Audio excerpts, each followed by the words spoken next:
This is totally normal. Oh my goodness. So we're all aware of what's going on in Texas right now with the hurricanes and the carnage that's happening. For me personally, I don't care. And the reason being is that anytime something happens out here in LA, for example, the fires that we had, they always label it as, well, it's because you guys are sinning.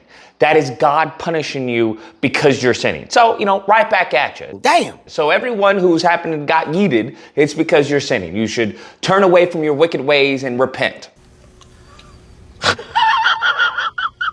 Now, having said that, I came across a post which I thought was absolutely nothing more than anti-Semitism, just anti-Semitism to the core.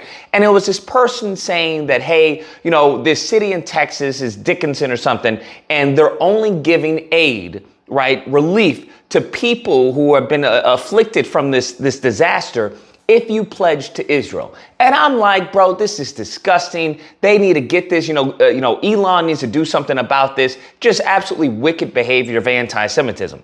That is, until I looked it up.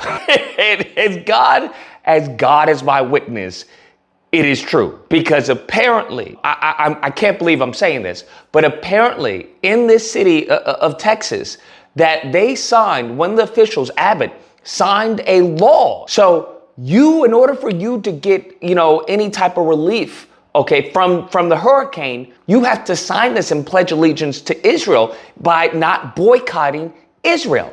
I kid you not. I couldn't believe this. Now, what's crazy, if it's not crazy already, but what they consider boycotting, essentially, anything that could potentially harm Israel, like its economic, finances or success, in Israel. I don't know what to tell you.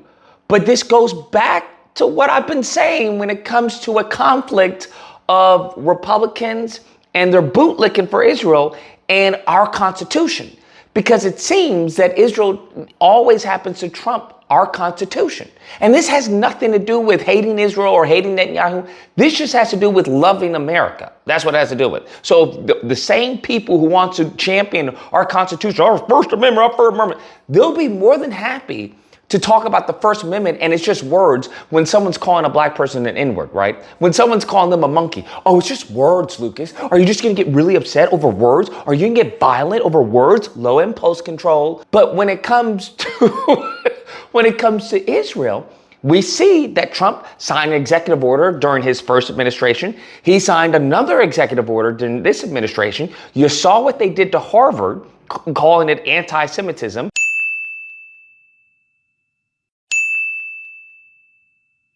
You're seeing that they are refusing to be America first, to help out Americans because you could potentially boycott Israel. I don't know what you boycotting Israel has to do with you receiving aid from a natural disaster, because this is the First Amendment right for you to be able to boycott. You're telling me you can protest and do everything you want, but Israel. You can protest American companies, but if you protest Israel, we're not going to help you. We're going to let you die. That's what they're doing. So you're literally dying for Israel. Come on now, dog.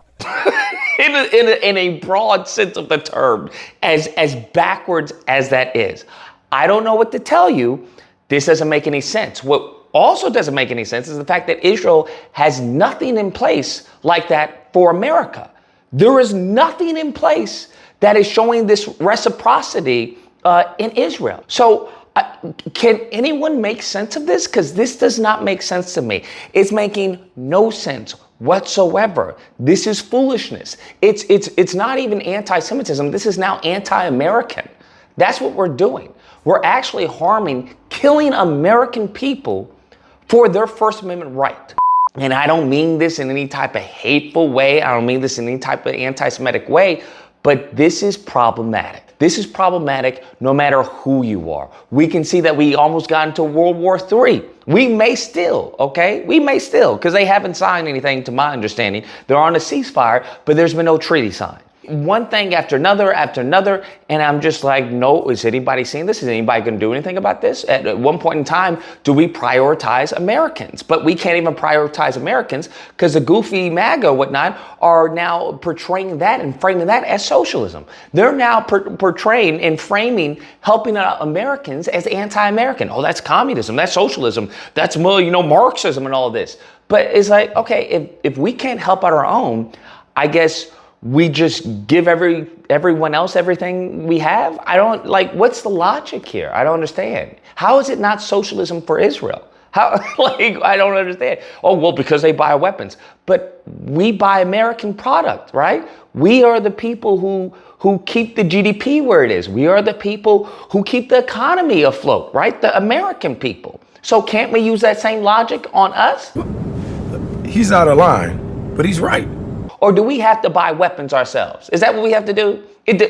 Maybe if they start selling weapons at Ralph's or Whole Foods, okay, or Food for Less or Costco, if we buy weapons, maybe the American government will actually help us with our rent. Maybe the American government will actually help us with our mortgage, okay? Maybe the American government will actually help us with our groceries or with health care or with, having a child, right? The medical expenses with that. Maybe that's what we need to do. So in fact, we're doing this all wrong, okay? That's what we're doing. We should be buying weapons so that we can get the attention of the U.S. government. Anyways, guys, that's the video.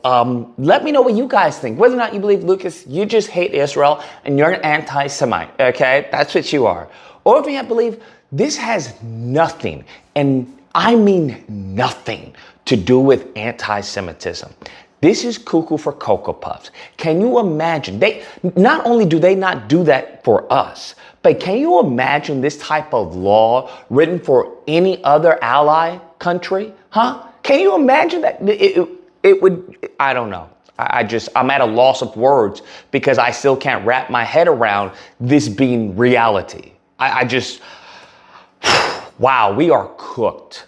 Okay, we are deep fried. Nevertheless, if you happen to disagree, you know where to find me Thursday through Saturday. There will be disagreement day. You can number on screen, you call in and got me tongue tied because I'm just, wow, my mind is blown. There will be a number on screen. You can call in. We duke it out. Otherwise, I hope you guys enjoyed the video. If you did, please feel free to like, share, comment, and subscribe. And all that fun stuff. Till next time, guys, be amazing.